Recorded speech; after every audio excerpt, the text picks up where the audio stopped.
Hello and welcome back. Today, I want to jump into the storytelling part. Now, a lot of the time, I'll jump on and won't necessarily use a script, but I know for a lot of people, a script or at least an outline of what you're going to talk about in front of you can make things heaps easier when it comes to recording video for your business and putting it out there into the world. So, let's talk a little bit about some of the basics around storytelling. Now, these are just a few ways that I've done it or that a lot of people do it. Uh, look, everybody finds their own groove in the end, but definitely, stick around, listen to some ideas, and hopefully you'll be able to put your own little process or spin on it. All right. So, whether you're sharing a tip, a product, behind the scenes, or educational post, think of it as a story. Humans like stories. It's what we relate to, it's what we react to. It's more engaging, it's more memorable, and let's face it, it's a little less boring than just spouting bits and pieces. So, storytelling doesn't always have to be in the way that you might be thinking, which is telling a fairy tale, reading out something from Grimm's.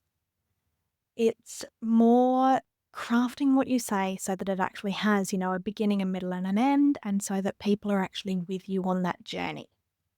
So, three elements, as I said before, beginning, middle, and end, but think of them slightly differently. The beginning, I hate this word because it's been way overdone, especially in the Instagram world, but the beginning is a hook.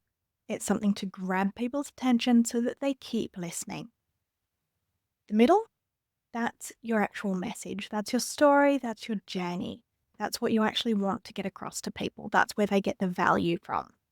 And then the end is your call to action. So, what action do you want them to take after listening to your story? Do you want them to learn more? Do you want them to try something for themselves? Do you want them to pick up the phone and call you? So, let's break these down. First one, hooks. And yes, I'm going to eye roll every time I say it because it has been so overdone on Instagram. And I don't know if I'm just served up with hundreds of them because it's what the space that I'm in. But if I see one more, here's your hooks for the week post, then yeah. But what your hook is it's that first 3 to 5 seconds of the video. It's those first few seconds where you get to actually grab somebody's attention because if you don't get their attention quickly, you don't get their attention at all. So it's either ask a question that's relatable to them, stir up something that might be a little bit contentious, or one that's really, really, I'll say popular at the moment, but I actually quite like, and it works on me, is make those first couple of seconds the middle of a story. Start in the middle. Now, I'll link to a reel where I spoke a little bit more about that a couple of weeks ago, but it's a little bit unexpected if you start in the middle rather than starting at the beginning. Sorry, it piques curiosity a little bit more. But your first 3 to 5 seconds have to be good. And that's why, even on my podcast, I no longer start those first couple of seconds of the podcast with the normal intro, which is a bit of music, and then me saying, "Hey, I'm Anastasia, your host, da da da." What I now do at the very beginning is I take a very, very short, just a couple of seconds clip of a sentence from the middle of the podcast somewhere, whether I'm interviewing somebody else or whether it's a solo one. That could be something funny that we said or something that piques curiosity because it is the middle of something without context. And without context, people might be going, I need to know where that came from. So that's the kind of thing you want if you are going for that sort of middle of content stuff is you want people to go, I need to know the rest of that story. So it's all about curiosity. It's all about, I want to know more. This is valuable to me. This is relatable to me, or this is funny. And I just want to know for entertainment. Entertainment is value as well. Don't just think that your value posts have to be educational because entertainment is what most of us are on social media for to start with. One video, one message. I fall into the trap of this a lot, but where editing helps. Um, each reel or video that you do, because they're short pieces of information or what we call micro learnings or, shorts on YouTube now. If you try and jam pack too much into those few seconds, you've just left your audience going, I don't want to absorb all of this right now. I'm busy. I'm scrolling on. That's way too much brain power for me. One video, one message. That's it. Keep it simple. It's heaps simpler for you as well. Now, as I say, because I tend to ramble, I can go down the path of accidentally going, oh, and this and this and this. But that's where editing comes into play. So if you do go down a rabbit hole, but you've said some really cool stuff in your recording, snip that. I'm going to show you how to do that later in the course. It's not bad if you accidentally do it. But when you release it to the world, one video, one message. It makes it so much simpler for you to go through your process of storytelling and telling a journey and taking them on a journey as well. Call to actions, as I mentioned before, it's about what you want them to do after. And that doesn't always have to be book a call, buy my thing. It can be check out someone else's website because I mentioned it. Or if you mentioned a book, it could be, go to page da da da on this book. Or it could be give them a little challenge. It could be, I want you to take 30 seconds at the end of every day to make a note in your journal. Or I want you to spend 10 minutes now and draw up a quick budget plan for the rest of the month. Anything like that is a call to action. Anything that you want the audience to take action on. And that, in most cases, is where you should end. I have a huge problem with endings. That's just me. And I know a lot of other people have the same thing out there of not knowing how to finish a conversation, not knowing how to finish a blog, not knowing how to finish a reel.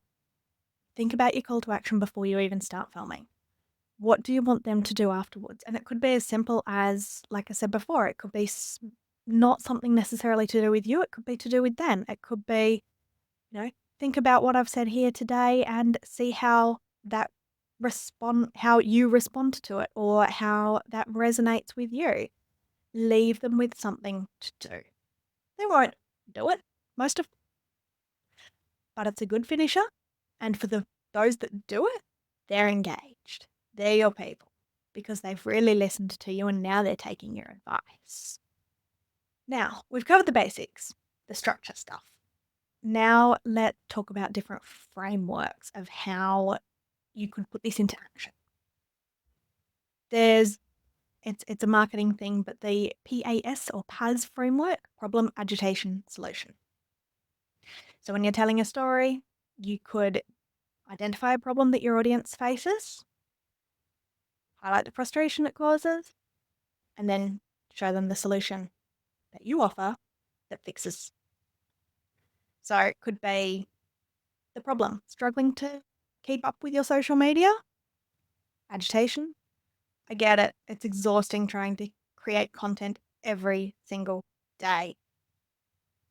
Solution, our templates make it so much easier to post consistently and get it done really, really quickly.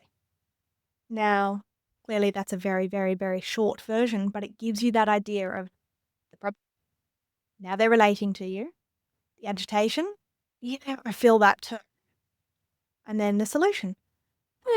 So much better now. The next framework is the hero's journey. I like this just because, heroes and stuff. Anyway, this one's really good for testimonials or stories, personal stories. Introduce the hero, which is either you or the customer, if you're going over a testimonial or a case study. Describe the challenge or struggle. So, what were they struggling with? And then how they overcame it. Now, when you are talking about a case study, make it more about the hero than about you. So if you're talking about a customer's journey in that, don't just jump into describe their challenge or struggle and then go straight into this is how we fixed it for them. What you want to show is how they went through a process of transformation and They fixed the problem using your solution. There's a slight difference there. It feels a lot less salesy and it feels a lot more relatable and it's more about them than it is about you, which, let's face it, always works better. People love stories of growth. They're relatable, they're inspiring, but you've got to show that it was the hero that grew, if that makes sense. Before, after bridge, Bab. So this one's really, really simple. So before, here's what life was like before. After, here's how things got better. And the bridge, here's how you can do it too. So for example, before, I used to waste hours editing videos. After, now, it only takes me a couple of minutes. And the bridge, thanks to this simple tool. Obviously, for a reel, you'd make it a little longer than that, but that gives you the idea.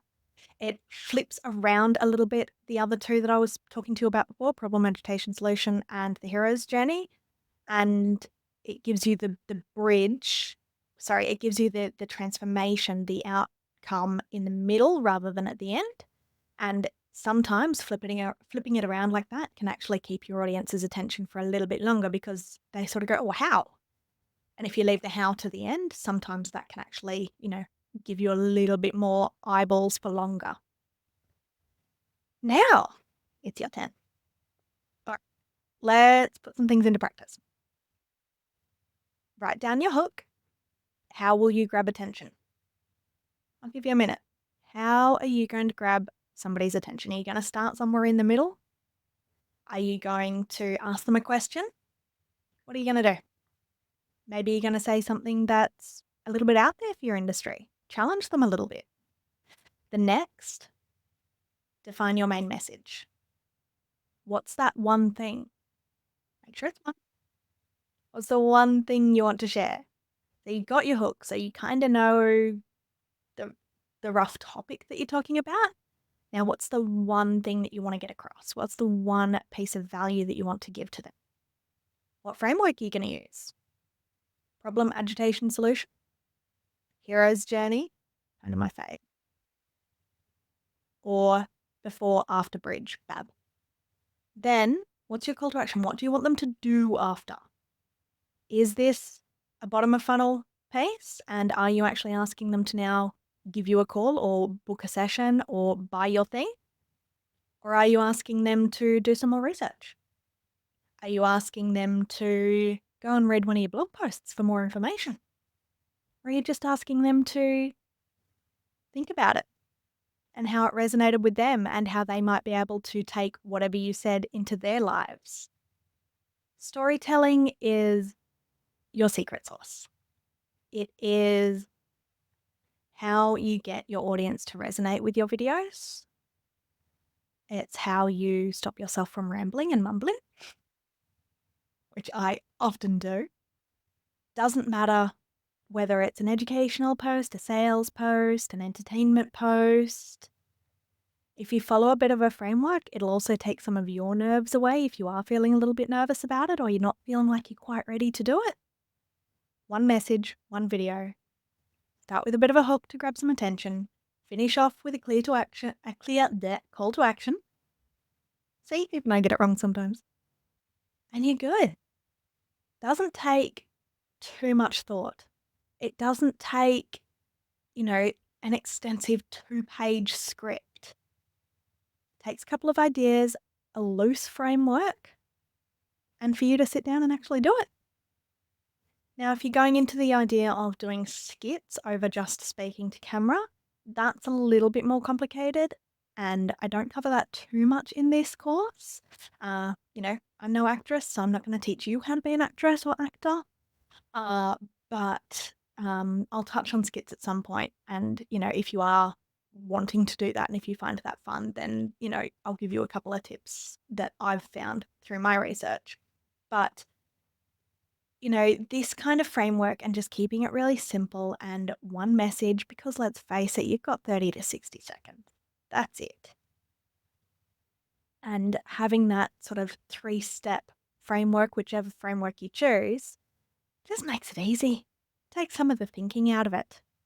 even if you draw yourself up some little, I mean, and I'll give you some in here as well, but even if you draw yourself up some little Post-it note, put it in your content ideas book where you actually already have the framework, templated out and you just fill it in for every idea that you get.